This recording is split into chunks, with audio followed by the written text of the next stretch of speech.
Hello and welcome. This is VCD Roundtable episode number 56, and we are roughly 1 week after the big launch of VCF 9, and therefore we take today's episode to make it all around VCF 9 and whether there is actually a VCF 9 story for service providers or maybe not.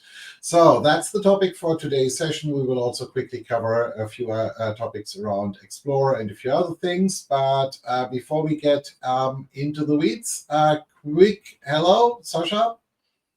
Hi, welcome.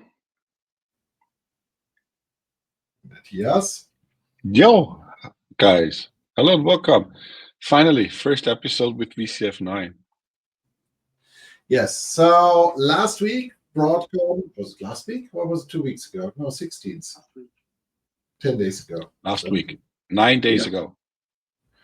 So 9 days ago, Broadcom actually shared finally VCF 9 with the public. Beta was pretty restricted, so not that many people actually had access to it. And it feels like that not everything was visible in the beta. But nevertheless, they made a huge launch event, which also with completely different hosts again. So the old media team was kind of back in control and actually running that, expecting them to be at Explore as well. And really different business units talking about VCF and sharing some light in the whole story around VCF 9 and in the end, also everything around what they have done. And I think the most important part out of the whole VCF 9 story is, first and foremost, it's basically Broadcom's first presentation of, hey, we did not stop research and development. We were quiet. We did not actually share that much. But in the end, when you look at the product, look at the integrations and the UI, clearly not everything is perfect, but you can see the vision from Broadcom towards having one product for everything. You can actually see how they are trying to integrate the products better and better. And you can also see what it makes for a difference. Similar scenarios Microsoft, Oracle, and a bunch of others have been going through before. Once you decide that you are basically working on one product set and not on hundreds of individual products, you have a complete different set of possibilities. On the other side, there is a lot of talk around multi-tenancy. Don't get fooled by that. That is a very, very specific multi-tenant purpose and use case at the moment you can use it for. And there are specifics you need to keep in mind if you want to use VCF 9 in combination with Cloud Director and other topics. So that being said, I actually followed along the launch event together with Sasha in our UAE office. Matthias, did you join the session or did you just actually watch the recordings afterwards? Nice or no? I attended the vExpert briefing, but I think that was in parallel, but just a different session. So I attended the vExpert briefing, and it was actually a good event. I specifically looked at the very small details on the right-hand corner of the slide, because most of the slides were flagged like in production or planned for certain features. So they presented many features, but many of those features were flagged as planned, so which they will come in one of the future releases. Nevertheless, overall, my opinion is that VCF 9 is taking a straight approach to the single pane of glass management and capabilities. So have just one UI managing the whole instance. And of course, they try to address some very nasty topics like certificate management. So I have no idea how many years we were talking about. We need a solution to manage certificates for the whole infrastructure. There is no third-party tool out there which really addresses that need. And now Broadcom, at least my opinion, tries to solve it with VCF and the whole fleet management story. So I think that's major. Sasha, any first thoughts you want to share? Yes, so a lot of changes compared to 5.2, starting with the VCF installer. So we have a new installation option now where we need to go with is the VCF installer. You are still able to use the user interface or you use API. So both are possible. From the first deployments now and lab development, what we did in the past few days, looks very good. Also more focused that you are able in an easy and documented way to deploy it in demo environments where you, for example, not have 10G networks. So it's now also for demo environments not supported by Broadcom, but it's possible to use it with 2.5G or 1G demo hardware. So that's very positive from my perspective. And another big point for the service providers is the complete topic with the that there is an, let's call it native way or old way to bring in with Cloud Director. So there will come an update for Cloud Director who supports it. And against all rumors in the past weeks and months is that we will not have resource pools. We have resource pools in VCF 9. So that's, from my perspective, very positive for the complete service provider business. We are not forced to go or directly deploy supervisor clusters, to go with namespaces that we need for the VCFA. Yeah, but be careful with the Cloud Director part, because there is still the rumor out there that with the 10.7 VCD release, there is no upgrade path to VCFA. There is still a rumor out there, so be very, very careful which VCD version you're using and upgrading to. So what I heard from a lot of guys now is that there will be also a version with 10.6.x who supports this native resource pool VCF 9 and 10.7 who supports the namespaces. So let's see, but as Matthias mentioned, be careful if you start to deploying or using something in production or upgrade your Cloud Director. Take a deep look in the complete release notes. I think that's an important part. Also, the whole networking part in VCF 9 from deployment, I think they improved it, because with the old VCF releases like 4.x, 5.x, you were highly unflexible with the physical NIC configuration in the hosts, DVS configurations and alignments and stuff. And on top, the edge deployments. So with the old VCF, that was kind of a nightmare. And with VCF 9, they removed the whole edge management part from the VCF installer and moved it straight to NSX as a native deployment somehow, or kind of. And I think that makes a lot of sense, because it adds a lot of flexibility, whichever configuration you have designed and want to implement. So I think that's a good move. But you can still, and that's a good point, you can still manage the passwords and certificates for those edges with the fleet management. So that's a good move. Did they move it also for the management cluster or only for the workload clusters? I don't know.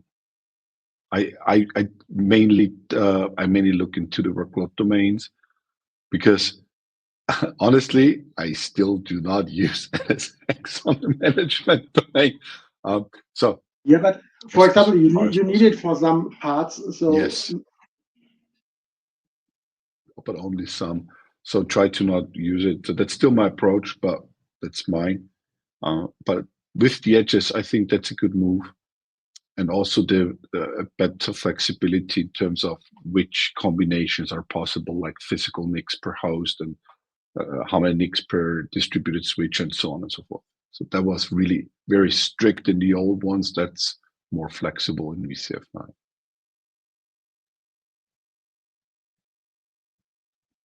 Yeah, we have also, or we got sorry. also a lot of questions. So, or from a lot of V experts and so on, and how they should go with the download tokens, because with the new deployments VCF 9, you need the download tokens.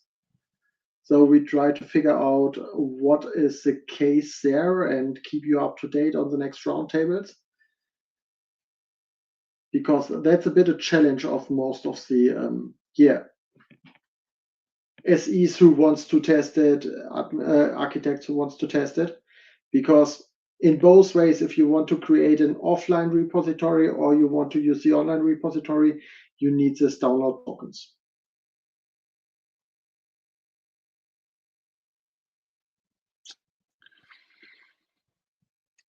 I haven't finished my NSX story so far, so I'm coming back for one last statement. With VCF 9 and the roadmap and the future, what I assume Broadcom foresees for the product, guys, start digging into the project and VPC implementation and features in NSX, because it seems that they will play a very important role in the future, especially for the integrations with all the other products within VCF, like VCFA. So maybe start digging into that topic and try to slowly with VCF 9 move your infrastructure to those new implementations in NSX, like VPCs and projects. All right, that's NSX. Any other NSX things, or want to move on to the other cool stuff? No, I think it's important to actually take care of exactly what you said. It's like everything you see at the moment. There are a bunch of posts already out there how people build multi-tenancy around the VPC features and stuff like that, if it's only for the networking piece without VCD. So people are looking into building and setting up alternate solutions if they do not need really shared infrastructure or stuff like that. So people start to get creative out there, and I think this is clearly what Broadcom tries to push people towards. So you need to clearly adjust your design with it. On the other side, first feedback from people, what I want to switch from NSX more to the infrastructure side is feedback so far from the memory tiering with NVMe is sounds that this works actually pretty well for most people, also for people in their lab infrastructure, because typically on your lab hosts you have potentially not as much RAM, and then NVMEs are not that expensive. You can just actually do that. The other thing which I think is important to notice also with VCF 9, they seem to have started to think about people playing and testing with it from day one, because they allow the simple deployment where everything is just one instance and stuff like that. So I actually like that avoids that you have to mess around in the backend configurations to try to fix some of that. So it really gets more and more visible that Broadcom does not only look into, hey, what's going to happen at the very large enterprises, but what is also required for the people who are going to build the stuff and architect the stuff, etc. So I'm also confident that the license problem Sasha was talking about is pretty soon being sorted, because it seems like they really cared about on how they are going to deal with the community licenses and stuff like that. The other, I think, very interesting or important part, not so much for service providers, but so that everybody is aware of, is there is no vSphere or ESX 9, at least standalone. So you can only have VBF or VCF. That kind of seems to be Broadcom's way around, is like, how do we get you to actually get from your perpetual license to a subscription license, because you just can't get the product anymore. It's a bit like what Microsoft did in the last couple of years. Seems like someone has studied Microsoft's playbook here and just discontinue the products if you don't have subscription and bundle it like that. That doesn't affect the service providers so much, as long as they don't have customers running that in their data centers, because they will run into struggles from that perspective. But overall, for me, to be very, very honest, this is not coming as a big surprise. This was so foreseeable that these standalone licenses would be gone very soon. So it's more important now to see how this is going to continue. Sasha, anything on the Kubernetes private AI storyline which hit your eyes on launch day? So absolutely. So it's there were rumors before, yes, and we talked about it maybe, but so all this stuff around about Kubernetes will become a main focus on VCF 9, all around containers. So they clearly says, yes, we will have virtual machines, but what the customer need and requested are containers, container runtimes, and so on. And what they did in the past was more the focusing on the real Tanzu stuff around pipelines, whatever, and all these things. Tanzu application platform. And now they are really also focusing on the runtime. Yes, we need a runtime in the environment. Going more and more to set this namespaces in the middle. So that's a big benefit. And additional to that, also we have the cluster management. So Tanzu Mission Control is back for all the vSphere customers. That will also help us a lot. I had some discussions now. The online version is officially now deprecated. And but we will have it back now on-prem. We can use it for backup management, for updates, for runtime, cluster management, and so on. And also for some security stuff. So let's see what's really there from the security perspective. But I would say Kubernetes is back and we can use it a lot, and that's a real good base for all the private AI stuff that comes now with VCF 9 and the next versions. And it's now called VKS. Yeah. But let's see if this is the last name. So I'm missing a bit the VCF, KS, or whatever in this name, but let's see. I would advise at least not physically print any abbreviation list yet. It sounds like that is going to be a bit of so. But I think that's what I was just about to head over to. So besides all the news of VCF 9, there's a lot of other things happening in the VCF or VCPP program at the moment. I think the most significant one is Broadcom is exchanging license keys once again. New license keys will have a fixed expiration date, which links back to your contract. So for most service providers, that's going to be the 31st of March, 2027, because that's where your current CSP contract most likely is going to end. With that change, they also changed something which is very interesting. And I'm going to share just my personal opinion on what's going to happen here is they are reducing the allowed licenses from commit level to 125%. So meaning if you have 1,000 cores, you can get license keys up to 1,250 cores. That's it. So whilst the immediate people actually say is like, yeah, but with overage, etc., we need so much more. It's like reality when I look through at least a good amount of our CSPs, is like majority of them are not many times for longer than just a few days that much above their core count. Clearly, if you only have 192 cores, it's a different story. But the more decent ones are not necessarily going to be affected by this. Why is this change interesting? It is interesting because there have been rumors, and I have never seen any contract or any final confirmation for that, but there have been rumors that during the transition phase, some service providers got exceptions allowing them to actually pay for overage exactly the same as for their commit cores.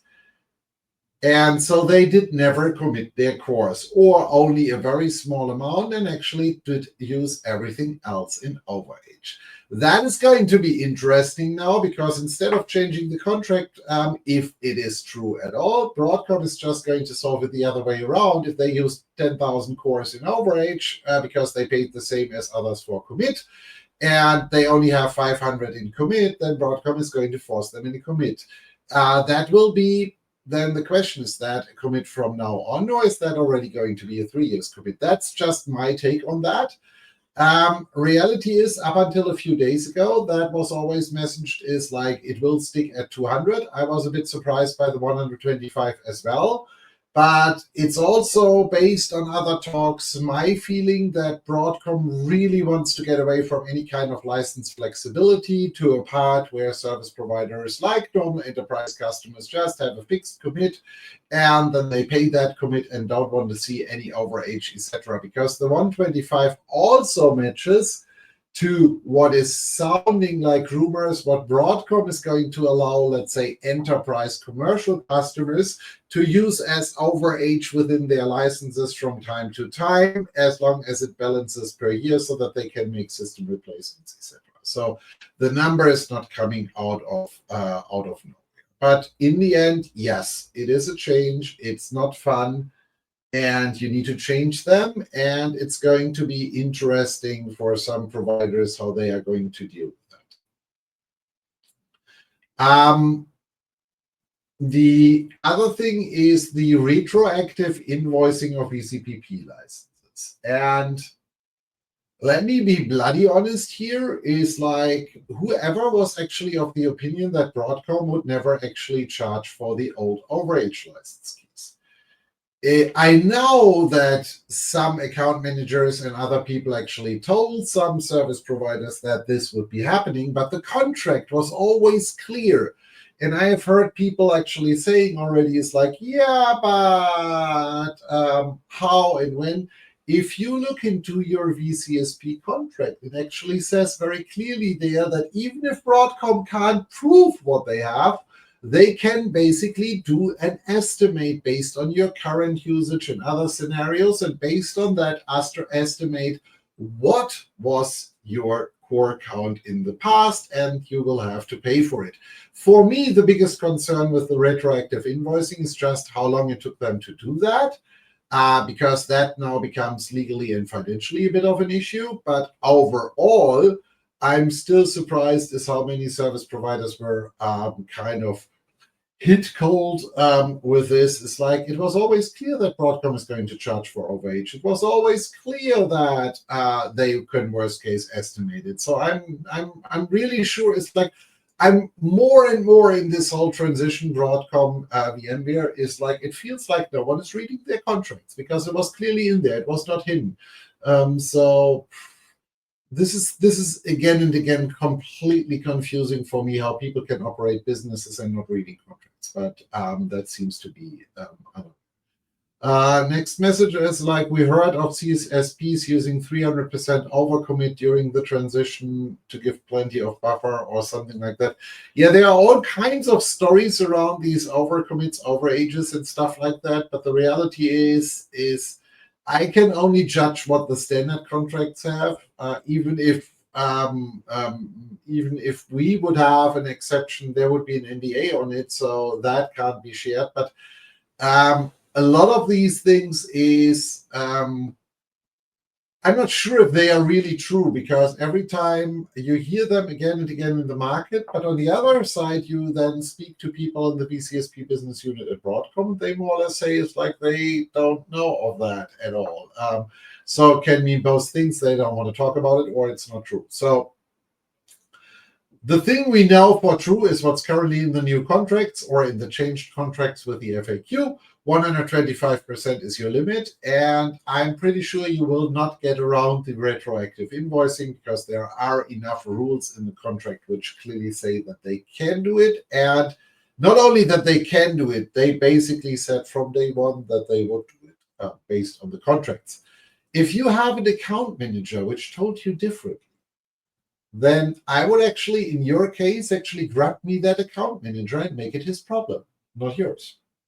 Because if they constantly run around and actually give you these wrong statements, and this is not the first time in the last year and a half transition phase, is where we hear again and again that account managers in different geos, in different territories, in different sizes, are actually giving their service providers bad advice, and then in the end, the service providers get bitten by it. So sometimes you should question if the contract says something different. With Broadcom, by now you should have learned contract wins over verbal acknowledgement from an account manager. So that's my take on it. Sasha, Matthias, anything you want to add to that? Yeah, so the problem is there is every time the trust between the account managers and the service providers, and that's currently a big challenge because we heard it a lot of times from service providers. Our account managers said us, hey, they will never go under. They cut this now on 200%, but they will never go down. And now we have it in written. They are going down to 125%.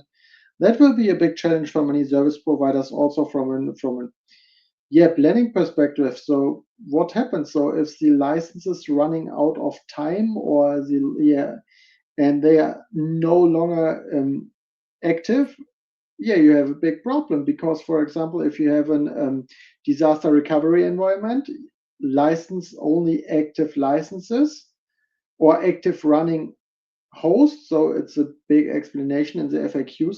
What is a host that must be licensed?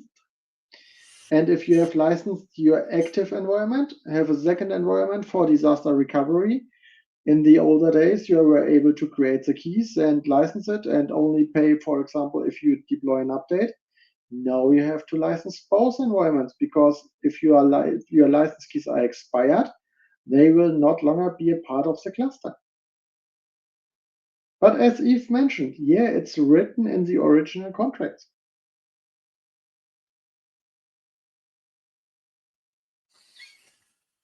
Good. Yeah. Again, it's interesting times, and I'm there is only one thing I'm 100% sure on: this was not the last change we were to see. And we hear again and again rumors on all kinds of different stories, but again, it's like the only advice I can always give is try to really be as reasonable as possible with rumors and storylines and stuff like that on how they would really make sense for Broadcom or not, because in the end, let's keep it like that. Broadcom is a commercial corporation. Broadcom is not in the business of just destroying VMware, which I still think many people believe in. It's like, I'm pretty sure Hock has better things to do with his money than just buying another company to destroy it. But he has a clear business vision, and that business vision might differ from what other people think how business should be run. And it is clearly an enterprise and scale business scenario. And I mean, I have been running around as an advisor, business advisor and analyst in the service provider space now for 15 plus years. And I was very often surprised by some people who said they were a service provider, and then you looked at it and you really, it's like, you are basically just running a bit more than my home lab. It is always, it's like, and I know Sasha and Matthias are smiling, it's always interesting when we have service providers who come to us for the first time and actually say, it's like, do you really think that you can handle larger environments? And then you go, it's like, yeah, really large environments. We don't have at hand our own internal test demo environment provisions 1,000 to 1,500 VMs every weekend. So But yeah, that's nothing we consider really large. We have designed large environments, but yeah, we don't do that on a daily basis. That typically shuts a lot of people off because we know that what we have as lab and demo environment is definitely larger than many of the CSPs we have been dealing with. So from that perspective, yes, it is interesting how people run their business. And to be honest, the same as it is in the normal, let's say, end user perspective, the question is, how are all these models going to look like in the future? However, the white label program for Broadcom is pretty much straightforward. They don't have to take care of the sub CSPs. Really, is like, I think from that perspective, it's pretty straightforward. We will see what's going to happen, but I think enterprise and commercial is like, yeah, there is a certain set of customers which are not high on the wish list for Broadcom. Broadcom, let's say, accepts that they stay, but they are not building products and focus on them anymore. They are only interested in commercial and enterprise customers who can and will afford VVF and VCF. It's that simple. That being said, we are heading towards, not summer break. For us, this summer is going to be pretty busy. Sasha and I are going to work on some crazy new storylines and products and services we are going to bring out in the next couple of weeks and present at Explore in Las Vegas in a couple of weeks. We are going to host our ComDivision and Friends dinner. We have already quite a list of signups I have seen this morning, so that is going to run full. But nevertheless, the other alternative option you always have is to join us at the poker tournament, and we will also soon have a meeting link. So if you want to meet with us in person, we will be able to share that in the next couple of days as well. We can then either book individual meetings with one of us at the conference, or you can actually try to get us as a double or so. So that being said, that's it for today from my end. Handing over to Sasha. Yes, thanks for joining us, and I would say see you in Vegas. Yeah, guys, thanks for joining. Maybe as a last statement, if you want to take a sneak peek into VCF 9, just use the hands-on labs, because the first VCF 9 labs are already available on HOL. That's a good advice. And from what we have seen, you can also expect that the official trainings are going to be out very soon. Nope. Launch dates are already set for before Explore. Lab kits are in Q3. No, that matches everything. That's Q3. Lab kits are in testing next week. Yeah, I know, because it's end of June, so Q3 is next week. Yep. So they are going to come. So from all I heard so far, before Explore, all 3 new classes will be available. So there will be training and everything else, and other opportunities to learn that. And also our challenge days in architecture think tank will be updated to VCF 9, at least partially. So that being said, see you all in Vegas or anywhere else around the globe, and hope you join us for the next episode in roughly 2 weeks. And we are going to share the topics for that one pretty soon. See you soon.